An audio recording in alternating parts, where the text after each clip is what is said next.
कर रहे थे कि मैप की अंडरस्टैंडिंग क्यों ज़रूरी है। मैप की अंडरस्टैंडिंग इसलिए ज़रूरी है कि जब आपका क्वेश्चन आता है तो उसको अकॉर्डिंगली इंटरप्रेट करने के लिए आपको मैप की अंडरस्टैंडिंग रिक्वायर्ड है।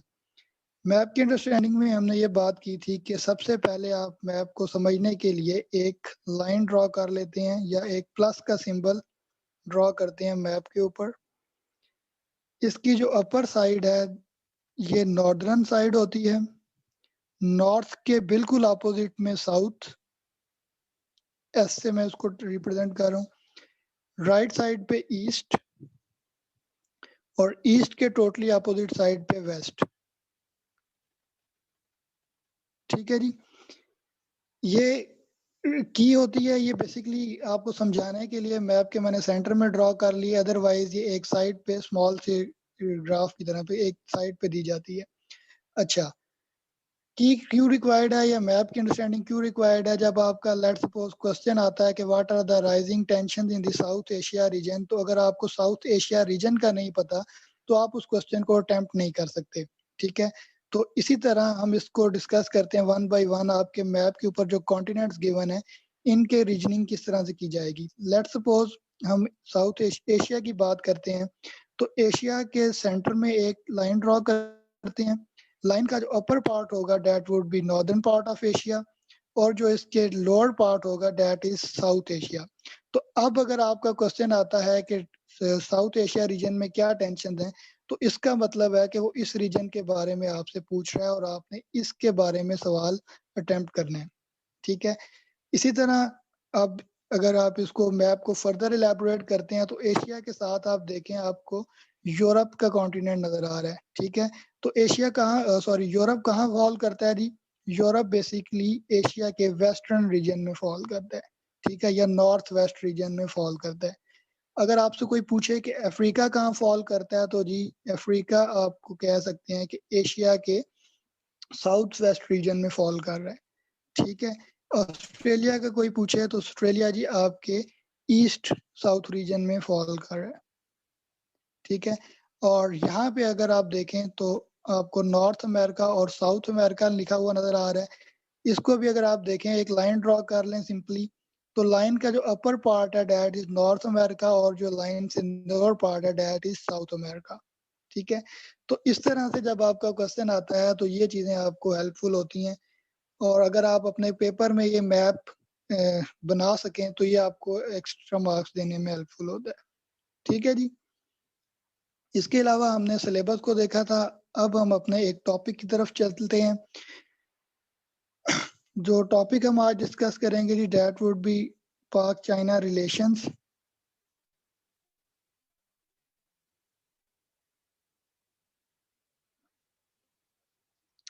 अच्छा, तो नॉर्मली हमने अभी बात की थी कि स्टूडेंट्स की तरफ से क्वेरी आ रही होती है कि जब आप किसी भी कंट्री के रिलेशंस कवर कर रहे होते हैं तो उसमें आपने जस्ट न्यूज़पेपर पढ़ के कवर करना है या आपको हिस्टोरिकल पोर्शन भी कवर करने की ज़रूरत है।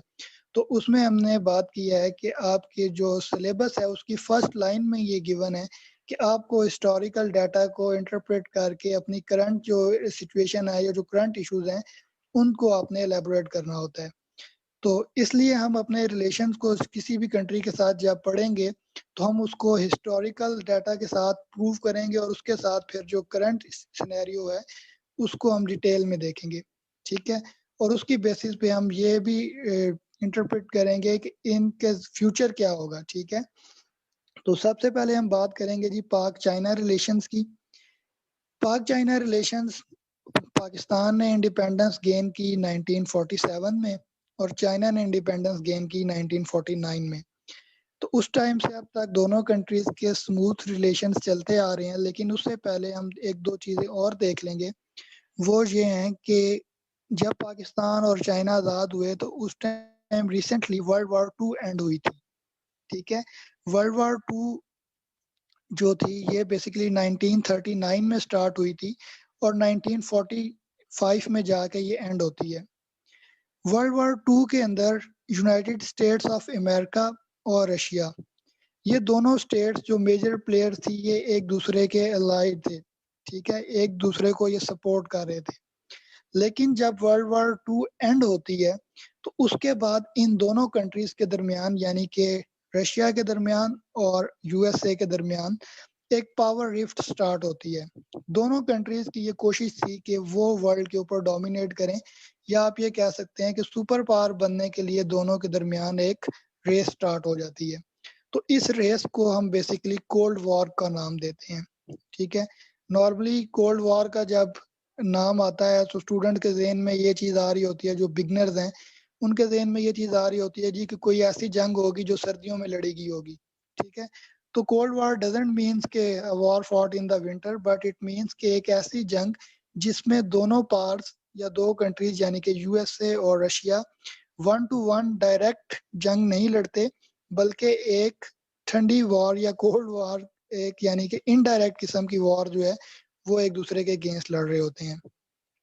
तो ये जो कोल्ड वॉर का इरा है इसको हम बेसिकली बाइपोलर वर्ल्ड इरा भी बोलते हैं, ठीक है। यानी कि हमारी जो दुनिया है ये दो पोल्स में डिवाइड हो चुकी थी। एक तरफ अमेरिकन ब्लॉक था, ठीक है, जिसको हम कैपिटलिस्ट ब्लॉक कहते हैं, और दूसरी तरफ जो ब्लॉक था that was basically communist bloc, and that block was led by the Russia या सोवियत यूनियन, ठीक है जी। अच्छा, अब जो नई कंट्रीज उस टाइम पे आज़ाद हो रही थी, जिस तरह पाकिस्तान आज़ाद हुआ, इंडिया आज़ाद हुआ, चाइना ने इंडिपेंडेंस गेन की, तो ये कंट्रीज के पास दो ऑप्शंस हुआ करती थी। इधर they can join the communist bloc और they can join the capitalist bloc, ठीक है। आसान लफ्जों में हम अगर इसकी बात करें कि यानी कि या तो वो अमेरिका के इत्तेहादी बन सकते थे या फिर वो रशिया के इत्तेहादी बन सकते थे। तो पाकिस्तान ने किसको चूज किया जी? पाकिस्तान ने बेसिकली कैपिटलिस्ट अमेरिका का ब्लॉक जो था हमने इसके साथ अलायंस बनाया, और चाइना जो है इसने बेसिकली जो कम्युनिस्ट रशिया है इसके साथ अलायंस बनाया। अब यहाँ पे जो पॉइंट की बात है वो ये है कि दोनों कंट्रीज पाकिस्तान और चाइना डिफरेंट ब्लॉक्स के अलायंस बने, ठीक है। पाकिस्तान अमेरिकन ब्लॉक का अलाय बना और चाइना रशियन ब्लॉक का। लेकिन इसके बावजूद दोनों कंट्रीज के जो रिलेशंस थे वो अच्छे इस्टेब्लिश होते हैं, और वो अभी तक आपको नजर आता है कि अच्छे रिलेशन ही चलते आ रहे हैं, ठीक है। तो इससे जो आपका क्रिटिकल एनालिसिस बिल्डअप हो रहा है वो ये बिल्डअप हो रहा है कि अगर आपका लेट्स सपोज करंट सिनेरियो में क्वेश्चन आता है कि पाकिस्तान अगर यूएसए के साथ रिलेशंस वार्म अप करता है तो चाइना के साथ रिलेशंस खराब होने के कितने चांसेस हैं, ठीक है। तो इस बात को आप अपने हिस्टोरिकल डाटा से किस तरह प्रूव करेंगे? आप इस तरह प्रूव करेंगे जी कि पाकिस्तान और चाइना जो हैं ये डिफरेंट ब्लॉक्स में थे in their early era of establishment, लेकिन तब भी इनके अपने रिलेशन जो हैं ये खराब नहीं हुए और अच्छे चलते रहे हैं। तो on that basis we can conclude कि पाकिस्तान और चाइना के रिलेशन जो हैं ये अमेरिका के साथ दोस्ती बनाने से या खराब होने से इन पे इम्पैक्ट नहीं आएगा, ठीक है जी। तो ये बेसिकली क्रिटिकल एनालिसिस आपका रिक्वायर्ड होता है जो आप हिस्टोरिकल डाटा से अपने करंट सिनेरियो को इंटरप्रेट कर रहे होते हैं, ठीक है जी। Is this point clear to all of you?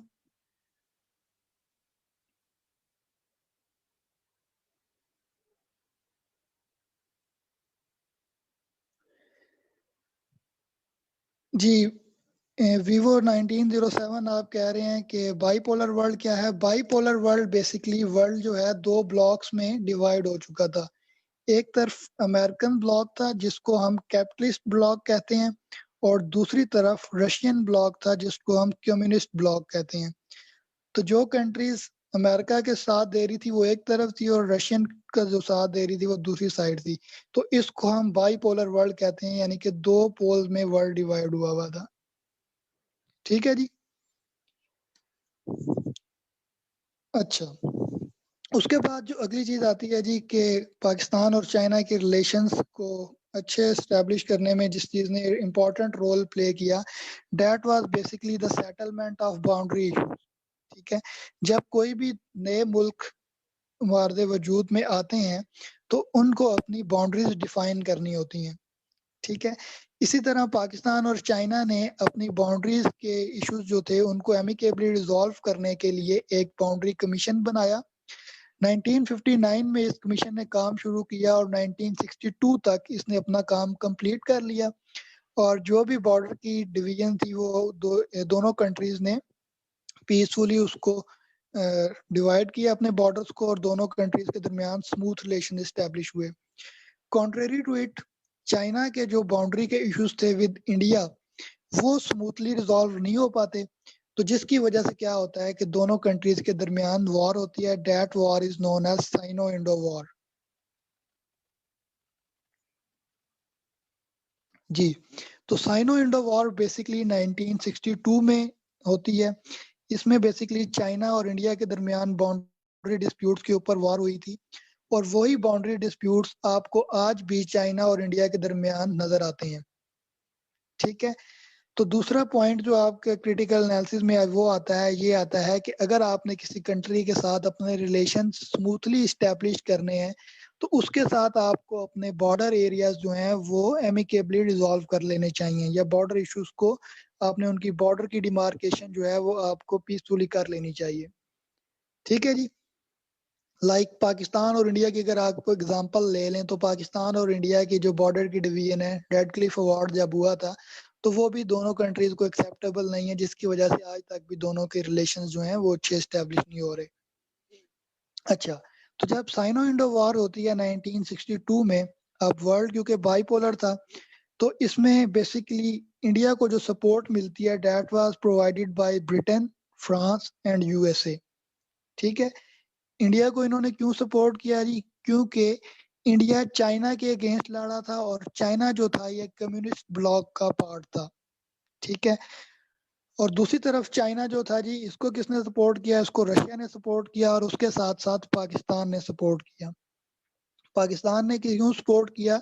अब इसमें सवाल ये आता है कि पाकिस्तान डिफरेंट ब्लॉक में था, चाइना डिफरेंट ब्लॉक में है, लेकिन फिर भी पाकिस्तान ने इसको सपोर्ट किया। वो इसलिए किया कि हमारे जो रिलेशंस हैं वो अच्छे डेवलप हों, और दूसरी रीजन ये थी कि हमारी जो एनिमी थी that was a common enemy, यानी कि इंडिया हमारी एनिमी थी। इंडिया पाकिस्तान की एनिमी 47 के बाद हमारी वॉर होती है 48 में इंडिया के साथ ओवर द कश्मीर इशू, तो इस वजह से पाकिस्तान ने चाइना को भी सपोर्ट किया। उसके बाद जो हमारे रिलेशन हैं इनमें एक अगर अगली बात जो आती है वो ये थी कि पाकिस्तान ने कुछ डिफेंस ऑर्गेनाइजेशंस जो इंटरनेशनल डिफेंस ऑर्गेनाइजेशंस थी, या कुछ ऑर्गेनाइजेशन जिनको जी आपके सवाल लेते हैं डियर, तो कुछ ऑर्गेनाइजेशंस को ज्वाइन किया जिसमें सबसे पहले हमारे पास आती है सीटो। सीटो बेसिकली एक एब्रीविएशन है for the organization of South East Asia Treaty Organization, इसको हम शॉर्ट फॉर्म में सीटो कहते हैं। ठीक है जी, ये स्टैब्लिश हुई थी 1954 में और इसकी जो मेंबर कंट्रीज हैं वो आपकी स्क्रीन पे विजिबल हैं। उसके अलावा जो एक और ऑर्गेनाइजेशन हमने ज्वाइन की थी that was CENTO, central treaty organization. ठीक है जी, सेंटो जो थी ये हमने ज्वाइन की 1955 में। इन दोनों ऑर्गेनाइजेशंस को ज्वाइन करने का बेसिक पर्पस यही था कि हमें एक डिफेंसिव क्लाउड चाहिए था। ठीक है, इसका जो चार्टर है इन ऑर्गेनाइजेशंस का वो ये कहता था, इनको अगर हम आसान लफ्जों में एक्सप्लेन करा किया जाए तो वो ये कहता था कि अगर किसी भी एक मेंबर कंट्री के अगेंस्ट अटैक होता है फ्रॉम द कम्युनिस्ट स्टेट तो बाकी सारी जो कंट्रीज हैं वो भी उसकी सपोर्ट करेंगी। ठीक है, फॉर एग्जांपल मैं आपको मिसाल के तौर पे कहता हूँ कि पाकिस्तान ने सीटो और सेंटो को ज्वाइन किया हुआ था, तो अगर पाकिस्तान के ऊपर रशिया अटैक करता तो जितने भी इन ऑर्गेनाइजेशन के मेंबर कंट्रीज हैं लाइक यूएसए, फ्रांस, ब्रिटेन वगैरह, इन सब ने पाकिस्तान की हेल्प करनी थी। ठीक है जी, तो ये इन ऑर्गेनाइजेशन का ये मेजर पर्पस ये था। तो पाकिस्तान ने ये दोनों ऑर्गेनाइजेशन ज्वाइन की, फिर बाद में जाके हमने इनको विड्रॉ किया। विड्रॉ क्यों किया कि जब हमारी 65 की वॉर होती है विद इंडिया और 71 की वॉर भी होती है तो उसके नतीजे में क्या होता है कि ये जो मेंबर कंट्रीज थी इन्होंने पाकिस्तान को हेल्प आउट नहीं किया इन दोज वॉर्स। तो पाकिस्तान ने उसमें नैरेटिव ये लिया कि हमारी वॉर हुई है तो ये मेंबर कंट्रीज जो हैं इन्हें हमारी सपोर्ट करनी चाहिए थी but they didn't come for our help, तो इस वजह से हम इसको विड्रॉ करते हैं। तो इन ऑर्गेनाइजेशंस की तरफ से जस्टिफिकेशन क्या आई कि उन्होंने क्यों पाकिस्तान को हेल्प आउट नहीं किया?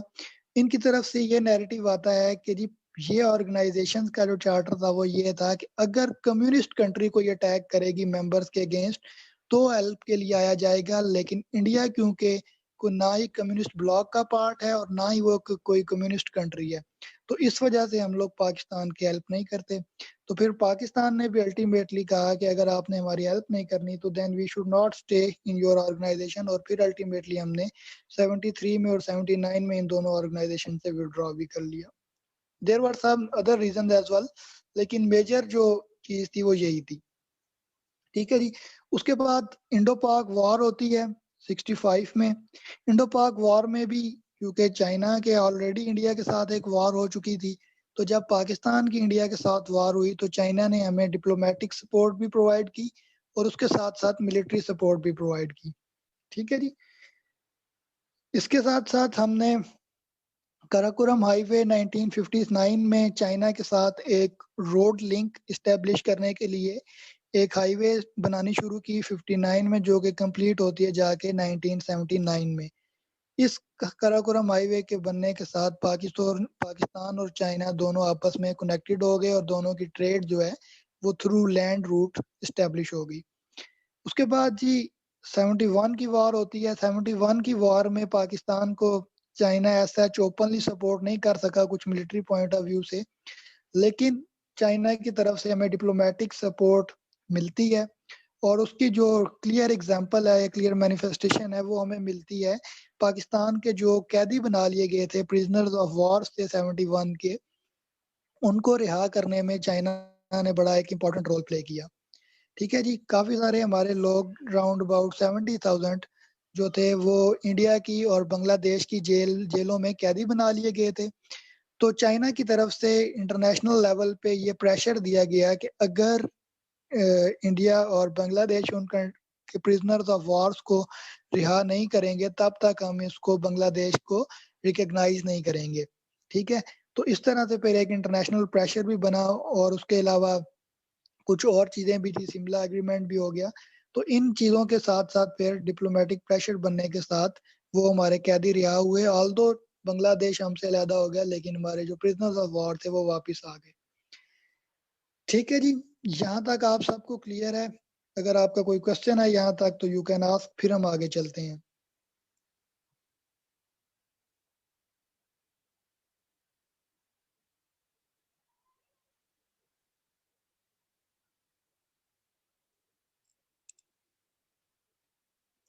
जी आप कह रहे हैं क्लियर, एवरीथिंग क्लियर।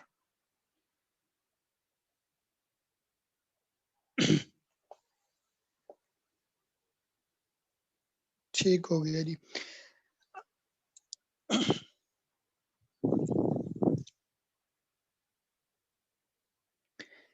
जी सायरा बानो पूछ रही हैं कि बांग्लादेश का रोल समझ नहीं आया। जी बेटे हुआ ये था, बेसिकली बांग्लादेश पाकिस्तान का पार्ट हुआ करता था बिफोर 1971। ठीक है। इसको आम तौर पे आसान लफ्जों में मशरकी पाकिस्तान कहा जाता था या ईस्टर्न पाकिस्तान। ठीक है। तो 71 की वॉर के नतीजे में, हम इसको डिटेल में पढ़ेंगे अपने आने वाले लेक्चर्स में, 71 की वॉर के नतीजे में बांग्लादेश हमसे अलहदा हो जाता है और उसके बाद जो है ये एक इंडिपेंडेंट स्टेट के तौर पे हमारे सामने आता है। ठीक है। इसको बांग्लादेश को हमसे अलहदा करवाने में इंडिया का रोल क्या था, अगरतला कॉन्स्पिरेसी क्या थी, वो सारी चीजें हम डिटेल में पढ़ेंगे आने वाले लेक्चर में। अच्छा जी। अब हम एक आगे इम्पोर्टेंट चीज की तरफ चलते हैं, वो ये है कि टिल 1971 यूएसए और चाइना के दरमियान ऐसे डिप्लोमेटिक रिलेशंस एग्जिस्ट नहीं थे करते। ठीक है जी। जब दोनों कंट्रीज के दरमियान डिप्लोमेटिक रिलेशंस एग्जिस्ट नहीं कर रहे थे और चाइना एक नई नई उभरती हुई पावर बनना शुरू हो रहा था उस टाइम पे, तो जी वीवो 1907 आप इनको नोट डाउन कर लें, बिल्कुल नोट डाउन कर लें। इसके अलावा हम अपने रेगुलर सेशन में स्टूडेंट्स को इसके डिटेल्ड हैंडआउट्स भी प्रोवाइड करते हैं। ठीक है। साथ में ये जो आपकी स्क्रीन पे शो हो रही हैं हैंडआउट, ये बुलेट पॉइंट्स जो हैं, ये भी आपको शेयर कर दिए जाते हैं जी रेगुलर सेशन में। अच्छा, तो टिल 1971 चाइना के और यूएसए के आपस में डिप्लोमेटिक रिलेशन एग्जिस्ट नहीं कर रहे थे। तो फिर पाकिस्तान की तरफ से मीडिएशन करवाई गई। ठीक है। पाकिस्तान ने हेनरी किसिंजर जो कि यूनाइटेड स्टेट के सेक्रेटरी ऑफ स्टेट थे। Secretary of state basically USA का जो वजीर खारजा होता है उसको सेक्रेटरी ऑफ स्टेट कहा जाता है। तो पाकिस्तान ने एक मीडिएशन करवाई और उस मीडिएशन के नतीजे में यूएस के सेक्रेटरी ऑफ स्टेट जो थे हेनरी किसिंजर, उनका विजिट करवाया गया 1971 में चाइना का। फिर उनके विजिट के बाद जो यूएस के प्रेसिडेंट थे रिचर्ड निक्सन, उन्होंने भी चाइना का विजिट किया और अल्टीमेटली दोनों कंट्रीज के दरमियान डिप्लोमेटिक रिलेशन इस्टेब्लिश होते हैं और फिर दोनों कंट्रीज के दरमियान ट्रेड भी डेवलप होती है। और आज जो आपको नजर आता है कि चाइना और यूएसए की ट्रेड वॉर नजर आ रही है। तो बेसिकली ये ट्रेड वॉर तो अभी शुरू हुई है। शुरू में 1971 के ऑनवर्ड दोनों कंट्रीज ने अपने डिप्लोमेटिक रिलेशंस बनाए, उसके साथ साथ इकोनॉमिक रिलेशंस बनाए और दोनों कंट्रीज ने इकोनॉमिकली बेनिफिट हासिल किया। तो इस इकोनॉमिक डेवलपमेंट में जो रोल था वो बेसिकली पाकिस्तान ने बैक एंड पे प्ले किया था। ठीक है जी। तो अगर अभी जिस तरह क्वेश्चन आपका आ सकता है कि जो एक on going US China trade war है, इसमें पाकिस्तान क्या रोल प्ले कर सकता है, तो इसको आप इस तरह से लिंक अप कर सकते हैं कि जिस तरह से पाकिस्तान ने 71 में मीडिएशन करवाई थी, तो इसी तरह की जो रिलेशंस की इम्प्रूवमेंट है उसके बीच में भी पाकिस्तान अपना रोल प्ले कर सकता है between the USA and China. ठीक है जी। उसके बाद जी पाकिस्तान और चाइना की डिफेंस कोऑपरेशन के ऊपर हम थोड़ा सा देख लेते हैं। पाक चाइना डिफेंस कोऑपरेशन जो है ये बेसिकली 1965 में ही स्टार्ट हो गई थी, जब हमारी इंडिया के साथ वॉर हुई थी। उस टाइम पे चाइना की तरफ से हमें कुछ टैंक्स दिए गए थे, उसके अलावा कुछ अम्यूनिशन की लिस्ट जो थी वो प्रेसिडेंट अयूब जो थे उनकी तरफ से, या जनरल अयूब खान जो आप सिंपली जानते होंगे, उनकी तरफ से कुछ इक्विपमेंट रिक्वायर्ड था, मिलिट्री इक्विपमेंट, वो भी हमें चाइना ने प्रोवाइड किया था। इसके अलावा चाइना के ऊपर एक इल्ज़ाम ये लगाया जाता है कि पाकिस्तान को जो न्यूक्लियर टेक्नोलॉजी या एटॉमिक पावर बनाने में चाइना का रोल है। ठीक है। तो चाइना इस चीज़ को और पाकिस्तान भी दोनों इस चीज़ को निगेट करते हैं जी। और नैरेटिव ये दिया जाता है कि चाइना ने जो हमें सपोर्ट दी थी that was only meant for the development of nuclear power plants. ठीक है। यानी कि बिजली बनाने के लिए हमें न्यूक्लियर टेक्नोलॉजी उन्होंने प्रोवाइड की थी, ना कि एटम बॉम्ब बनाने के लिए। ठीक है। तो ये एक नैरेटिव आता है। उसके अलावा दोनों कंट्रीज ने एरोनॉटिकल कॉपरेशन में भी स्टार्ट की और उसकी क्लियर एग्जांपल हमें नजर आती है 2003 में, जब हमने JF-17 फाइटर्स जो हैं ये बनाए पाकिस्तान और चाइना ने मिलके। और अब तक दोनों कंट्रीज, या आप सिंपली कह लें पाकिस्तान ने जो है मोर देन 50 JF-17 जो हैं वो बना चुके हैं। और मजीद भी हमारा जो एरोनॉटिकल कॉम्प्लेक्स है कामरा वाला, वहाँ पे ये डेवलपमेंट चल रही होती है। इसके अलावा पाकिस्तान और चाइना ने अपने डिफेंस कोऑपरेशन को इंक्रीज करने के लिए 2005 में एक वॉर पैक्ट साइन किया था, ओ सॉरी वारशिप पैक्ट साइन किया था, जिसके तहत उन्होंने कुछ शिप्स जो थे वो पाकिस्तान को चाइना ने बना के दिए थे। उसी तरह एक और एग्रीमेंट 2014 में किया गया था, जिसके तहत 6 मजीद बहरी जहाज जो हैं, बहरी जंगी जहाज, वो चाइना ने पाकिस्तान को प्रोवाइड किए। ठीक है जी। तो ये हमारी डिफेंस कोऑपरेशन थी with China. Is it clear to all of you?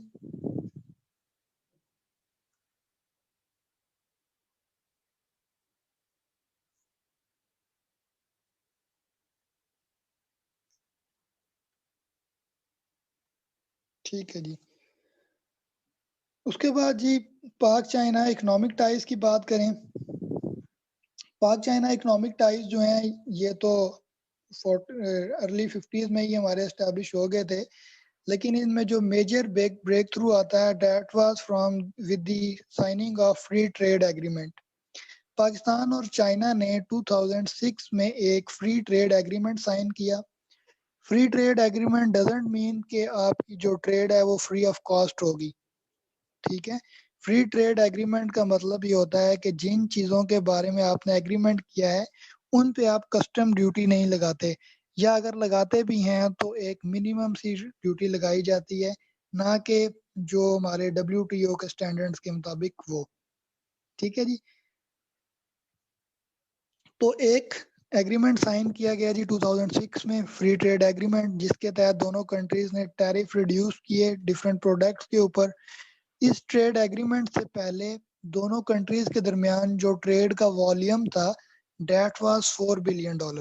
ठीक है, $4 अरब की ट्रेड हो रही थी दोनों के दरमियान। और इसके बाद जो हमारा जो वॉल्यूम इंक्रीज होता है 2018 में जो ट्रेड थी डेट वाज अराउंड $18 बिलियन।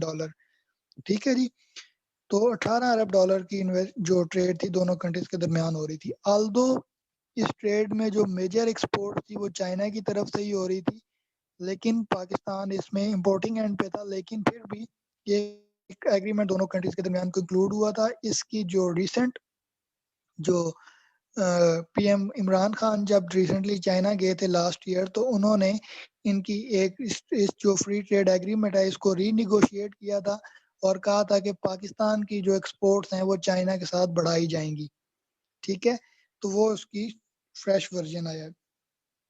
अच्छा, उसके बाद ओरिएंट ग्रुप चाइना का जो है जी, इसने $700 मिलियन की इन्वेस्टमेंट की थी 2012 में पाकिस्तान में, जिसके तहत ओरिएंट ग्रुप ने डिफरेंट प्रोडक्ट्स जो हैं ये पाकिस्तानी मार्केट्स में लॉन्च की। इसके अलावा पाकिस्तान के जो मिनरल्स की एक्सट्रैक्शन है और एक्सप्लॉयटेशन है वो भी, उसके लिए भी हमने चाइना के साथ एग्रीमेंट किए थे। इसमें जो मेजर एग्रीमेंट है डेट इज बेसिक सैंडक एंड रिकोडेक। वहाँ पे बेसिकली सैंडक और रिकोडेक जो है ये बेसिकली बलूचिस्तान में एक रीजन है या एक इलाका है, वहाँ पे कुछ माइंस एग्जिस्ट करती हैं जिनमें कॉपर के और गोल्ड के रिजर्व्स हैं।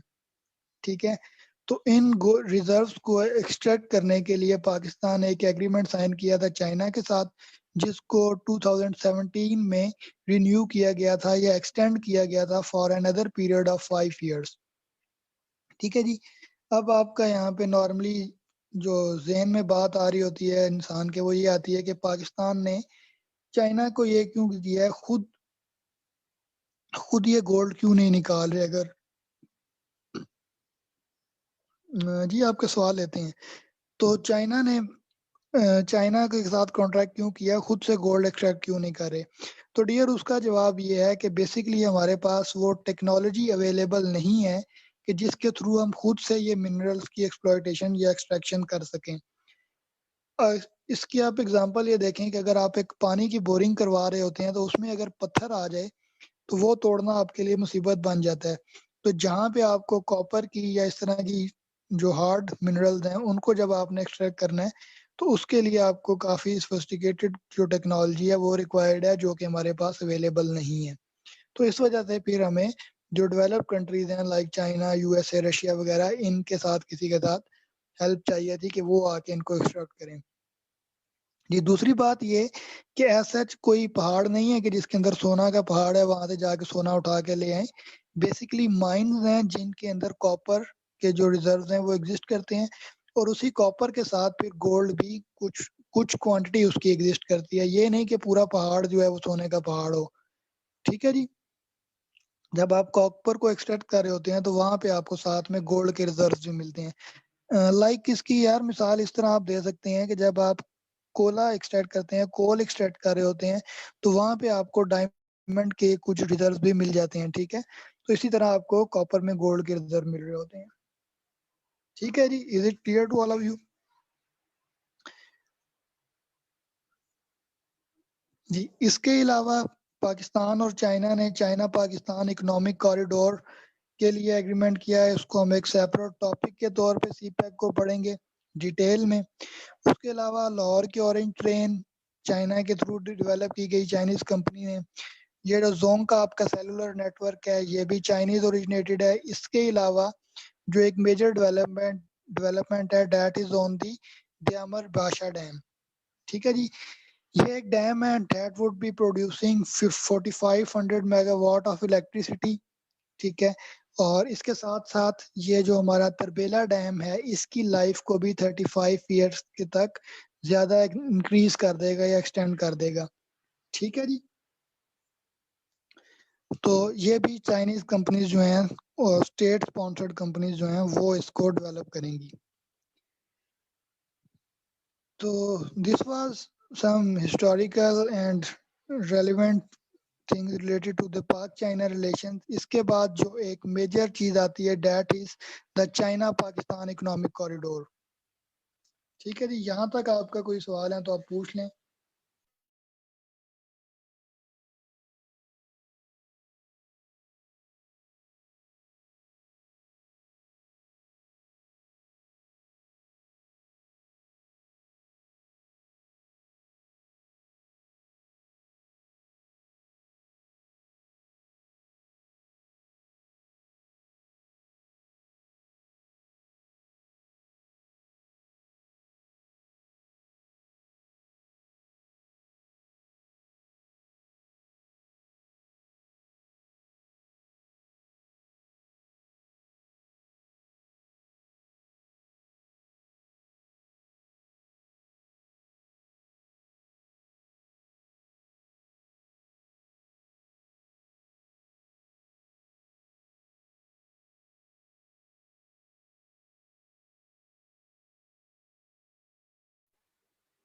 जी, everything is clear. What is relation with Tarbela dam and the Amir Badshah dam? जी सायरा बानो बच्चे, ऐसा दोनों के दरमियान कोई रिलेशन नहीं है, लेकिन क्योंकि तरबेला डैम लोअर रीजन में एग्जिस्ट कर रहा है और जो दामीर बादशाह बनेगा ये अपर रीजन में। तो जब अपर रीजन में ये डैम बन जाएगा तो जो सिल्टिंग हो रही होती है नेचुरली, यानी कि दरिया में डिफरेंट किस्म के वो पत्थर टूट के आ रहे होते हैं और इस तरह की चीजें आ रही होती हैं, रेत बह के आ रही होती है, तो वो ऊपर के रीजन में रुकना शुरू हो जाएगी और आके तरबेला डैम में स्टक नहीं होगी। ठीक है, तो जिसकी वजह से तरबेला जो है वो कुछ मजीद अरसा जो है तकरीबन 35 साल मजीद जो है वो चल सकेगा।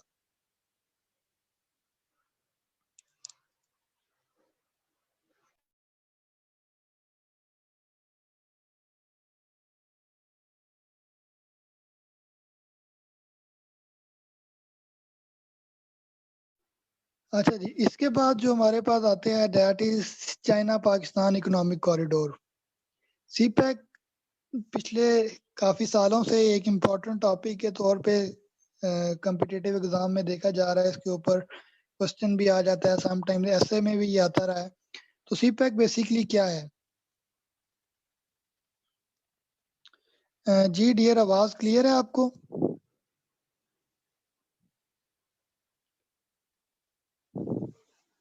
जी, am I audible to all of you and is my sound clear to all of you?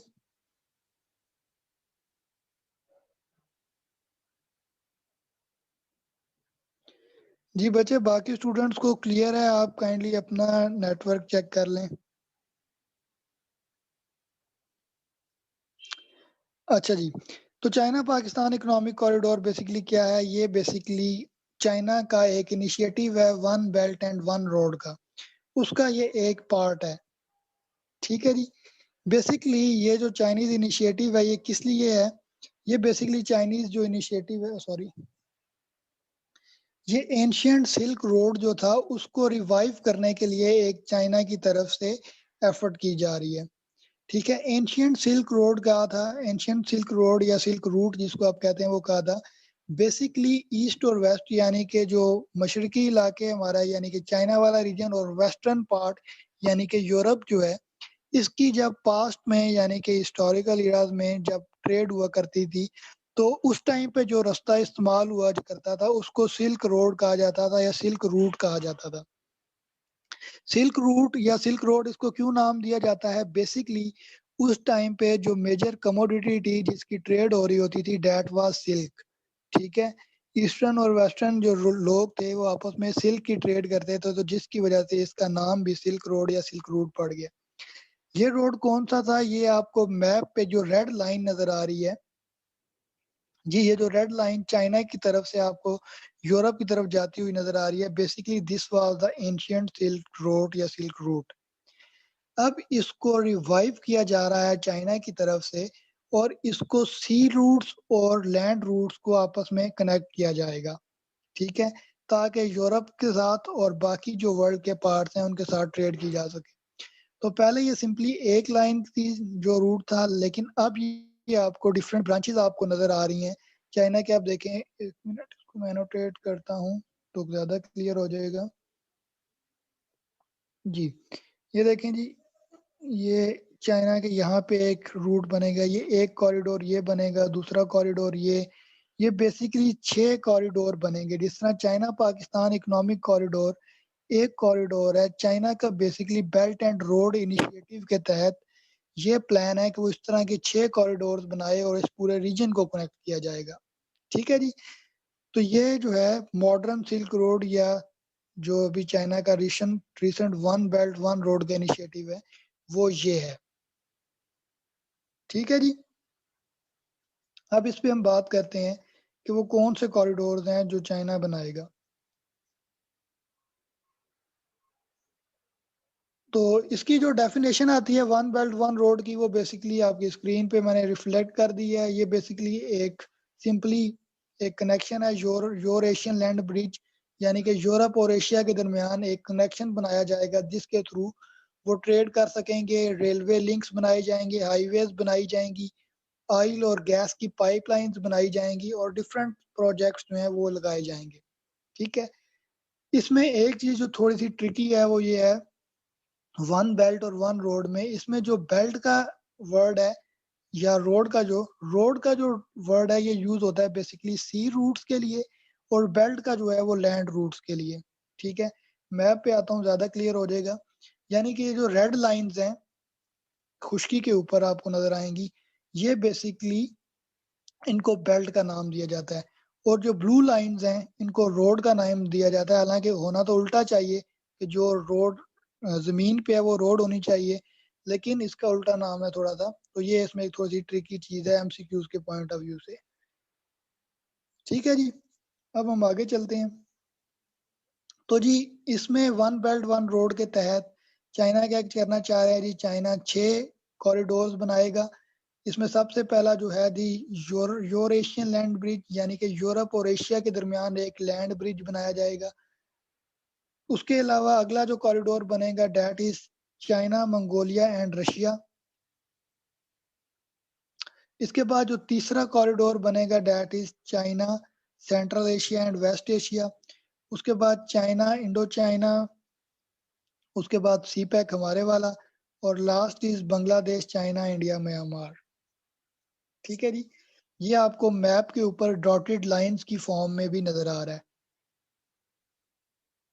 ठीक है? यानी कि अगर हम बात कर रहे हैं यूर एशियन लैंड ब्रिज की, तो ये सबसे पहली जो मेन लाइन है यूरोप। यूरोप हमने ये मैप पे आपको दिखाया था। ठीक है? यानी कि एशिया के नॉर्थ वेस्ट रीजन में यूरोप है।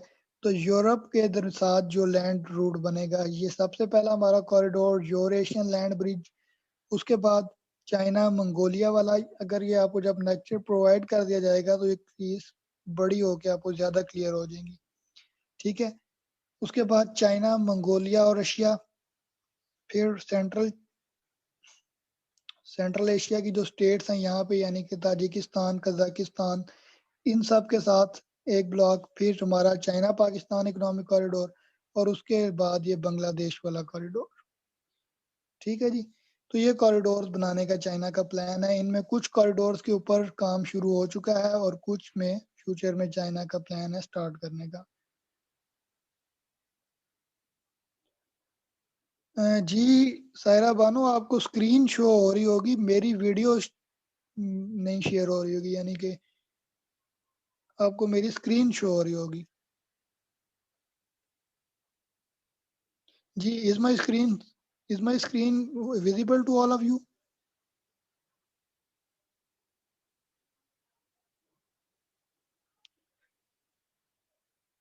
जी बाकी स्टूडेंट्स को शो हो रही है, काइंडली आप अपना नेटवर्क देख लें।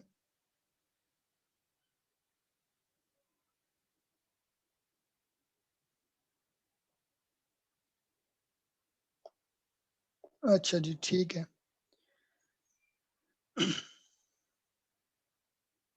जी ये हैंडआउट्स आपको रेगुलर लेक्चर में प्रोवाइड किए जाएंगे, इसके साथ साथ डिटेल्ड नोट्स भी प्रोवाइड किए जाएंगे, तो डोंट वरी अबाउट दैट। अच्छा जी, उसके बाद हम आते हैं अपने सी पैक की तरफ। सी पैक बेसिकली क्या है? सी पैक बेसिकली, इसको आसान लफ्जों में हम अगर कहें तो ये बेसिकली एक कम्बिनेशन है एनर्जी प्रोजेक्ट्स का और ट्रांसपोर्ट प्रोजेक्ट्स का। साथ में जो सी पोर्ट्स हैं उनको डेवलप किया जाएगा for the purpose of trade. Initially जब ये एक एग्रीमेंट साइन किया गया था between the president of China and prime minister of Pakistan in April 2015, तो उस टाइम पे इसकी कॉस्ट जो थी डेट वाज $46 बिलियन, यानी कि 46 अरब डॉलर का एक एग्रीमेंट साइन किया गया था, जिसके तहत $11 बिलियन के ट्रांसपोर्ट के प्रोजेक्ट्स बनने थे, जिसमें डिफरेंट रोड्स डेवलप करनी थी, रेलवे लिंक्स डेवलप करने थे, और $33 बिलियन के एनर्जी प्रोजेक्ट्स जो थे वो इंक्लूडेड थे। ठीक है, उस टाइम पे 2015 के इरा में पाकिस्तान में एनर्जी क्राइसिस जो था that was at its peak, और उसको काउंटर करने के लिए चाइना ने, हमारा बीइंग अ फ्रेंड, चाइना ने एक इनिशिएटिव लिया कि वो यहाँ पे डिफरेंट एनर्जी प्रोजेक्ट्स लगाएगा ताकि पाकिस्तान का जो एनर्जी क्राइसिस है उसको ओवरकम किया जा सके। तो जी अकॉर्डिंगली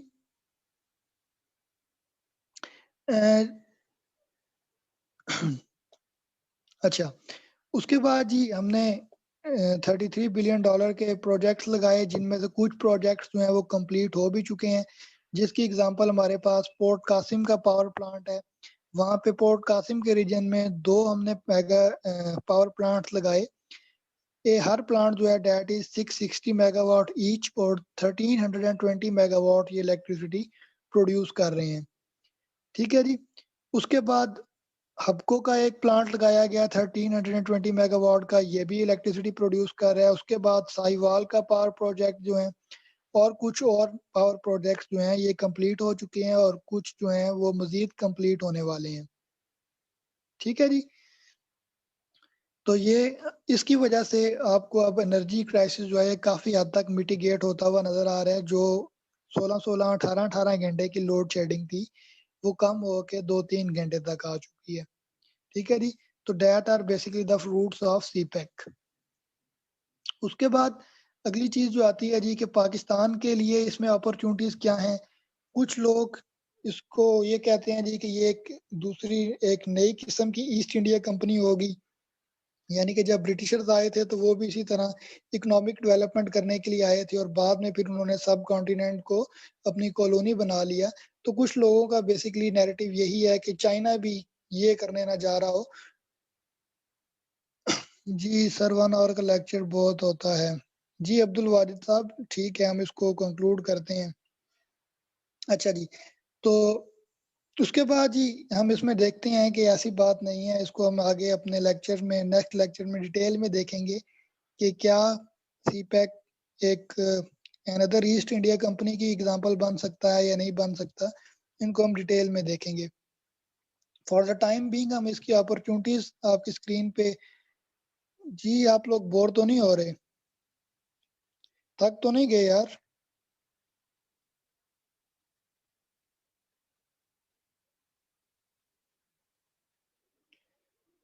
अच्छा जी, मेजॉरिटी ऑफ स्टूडेंट कह रहे हैं कि कंटिन्यू करें, लेकिन कुछ 1-2 स्टूडेंट्स ने कहा है कि हम इसको नेक्स्ट लेक्चर पे ले चलें। तो जी नेक्स्ट लेक्चर में हम इसका सिर्फ ओवरव्यू मैं आपको दे देता हूँ कि हम नेक्स्ट लेक्चर में किस तरह से डिटेल में पढ़ेंगे। नेक्स्ट लेक्चर में हम देखेंगे जी कि सीपैक के साथ पाकिस्तान को क्या अपॉर्चुनिटीज मिलती हैं। हम उसमें देखेंगे कि एनर्जी क्राइसिस किस तरह मिटिगेट हुआ है, जॉब अपॉर्चुनिटीज क्या मिलेंगी, ठीक है, इंडस्ट्रियल जोन्स जो 46 इंडस्ट्रियल जोन है वो कैसे काम करेंगे, फॉरेन डायरेक्ट इन्वेस्टमेंट कितनी आएगी, उससे हमारी इकोनॉमी पे क्या इम्पैक्ट आएगा।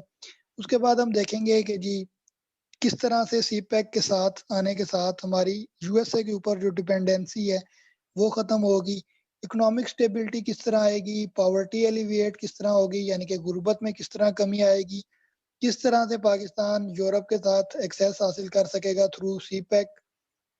ठीक है जी, और उसके बाद हम देखेंगे कि कार्स यानी कि सेंट्रल एशियन जो स्टेट्स हैं, हमारी सेंट्रल एशियन रिपब्लिक्स, उनके साथ हम किस तरह कनेक्टिविटी करेंगे और क्या बेनिफिट्स गेन कर सकते हैं। फिर हम इसके बाद डिटेल में देखेंगे कि चाइना को इसमें क्या अपॉर्चुनिटीज हैं, चाइना इतनी मेगा इन्वेस्टमेंट यहाँ पे क्यों कर रहा है। उसमें हम देखेंगे कि किस तरह से उसको ट्रेड, जो ट्रेड अभी एग्जिस्टिंग ट्रेड है उसमें उसको क्या बेनिफिट होंगे, उसका जो फासला है वो कितना कम होगा। फिर हम देखेंगे कि चाइना की जो स्ट्रेट ऑफ मलाका के ऊपर डिपेंडेंस है वो किस तरह कम होगी। फिर हम देखेंगे जी कि चाइना मिडल ईस्ट में अपनी ट्रेड को किस तरह इन्हांस करेगा थ्रू सीपैक। फिर देखेंगे जी कि चाइना जो यूएसए की फ्लीट्स उसकी स्टेशनड हैं पैसिफिक रीजन में और इंडियन ओशन के रीजन में, उनको किस तरह काउंटर करने के लिए काम करेगा, किस तरह से चाइना स्ट्रिंग ऑफ पर्ल्स को लेके चल रहा है। फिर दी चाइना सी पैक के थ्रू यूरोप के साथ कनेक्टिविटी करेगा और उससे क्या डेवलपमेंट, उसको चाइना को क्या इकोनॉमिक डेवलपमेंट्स मिलेंगी। उसके साथ साथ जो चाइना का जिनजियांग का प्रोविंस है जो कि अंडर डेवलप्ड है पाकिस्तान के साथ, रीजनल प्रोविंस जो है, इसमें क्या खुशहाली आएगी, ये सारी चीजें हम डिटेल में देखेंगे। उसके बाद हम देखेंगे कि सी पैक की वजह से इंडिया के क्या कंसर्न्स हैं, इंडिया क्यों इसको अपोज कर रहे हैं, अपोज करते वक्त वो क्या मेजर्स इंडिया ने लिए हैं, वो हम डिटेल में देखेंगे। उसके बाद हम देखेंगे कि सी पैक को सेटबैक्स या चैलेंजेस जिनका सामना करना पड़ रहा है वो क्या है। फिर हम उसमें देखेंगे कि ईरान किस तरह से इसमें अपना रोल प्ले कर सकता है या ईरान के क्या कंसर्न्स हैं। फिर हम इंडिया और यूएस का नेक्सस जो है इसके ऊपर वो देखेंगे। ठीक है जी। फिर एट द एंड हम देखेंगे कि ये जो मिथ्स प्रिवेल करती हैं कि सी पैक जो है इसके ये पाकिस्तान मकरूज हो जाएगा या पाकिस्तान की इकोनॉमी को कैप्चर करने के लिए बन रहा है, या पाकिस्तान एक नया सी पैक एक नया मार्शल प्लान है, क्या इन्वायरमेंट सेफ है, लोकल बिजनेस जो हमारी लोकल कम्युनिटी है उस पर क्या इम्पैक्ट आएगा, ग्वादर की लीज से क्या इम्पैक्ट आएंगे, ये सारी चीजें हम नेक्स्ट लेक्चर में डिटेल में कवर करेंगे। ठीक है जी, यहाँ तक अगर आप लोगों के कोई सवाल हैं तो अब आप पूछ सकते हैं।